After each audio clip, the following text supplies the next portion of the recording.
કચ્છથી મહત્વના સમાચાર કે જે પાણીની પારાયણ જોવા મળે છે। રાપર માટેના પાણી ચોરતા લોકો સામે તંત્રએ લાલ આંખ કરી છે। નર્મદાના પાણીની ચોરી કરતા શખ્સો સામે પ્રશાસનની લાલ આંખ। રાપર તાલુકામાં નર્મદા કેનાલમાંથી પાણી ચોરનારાઓ સામે કાર્યવાહી કરવામાં આવી।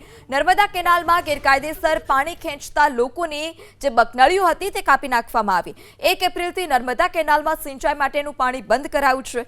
શહેર અને ગ્રામ્ય વિસ્તાર માટે હાલ પાણીનો જથ્થો રિઝર્વ રાખવામાં આવ્યો। ત્યારે માંજોવાસથી નંદાસર સુધી રિઝર્વ પાણીના જથ્થામાંથી પાણી ચોરી થતી હતી।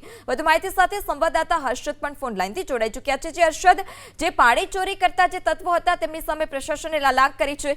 અત્યાર સુધીમાં કાર્યવાહી કેટલે પહોંચી છે અને કેટલા સમયથી આ પ્રકારે પાણી ચોરી કરવામાં આવતી હતી? જે ચોક્કસથી વાત કરીએ, રાપર માં 1 તારીખથી જે નર્મદાનું પાણી જે છે તે બંધ કરવામાં આવ્યું છે। નર્મદા કેનાલનું કામ સમારકામ હોવાના કારણે આ કેનાલ જે છે તે બંધ કરી દેતા કેનાલમાં પાણી જે છે તે નથી આવતું। રાપર શહેરને પાણી માટે કઈ તકલીફ ન પડે તે માટે પાણી રિઝર્વ રાખવા માટે તળાવો જે છે તે ભરવામાં આવ્યા હતા।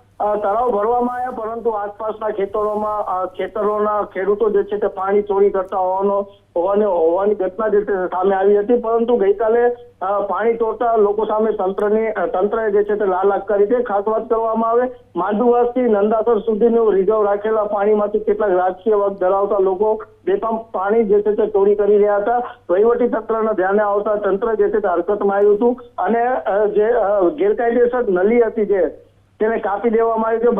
બંકરીઓ હતા તેને કાપી દેવામાં આવ્યા છે। આગળની કાર્યવાહી જે છે તે હાથ ધરી છે। જી હર્ષદ, સમગ્ર માહિતી બદલ આભાર।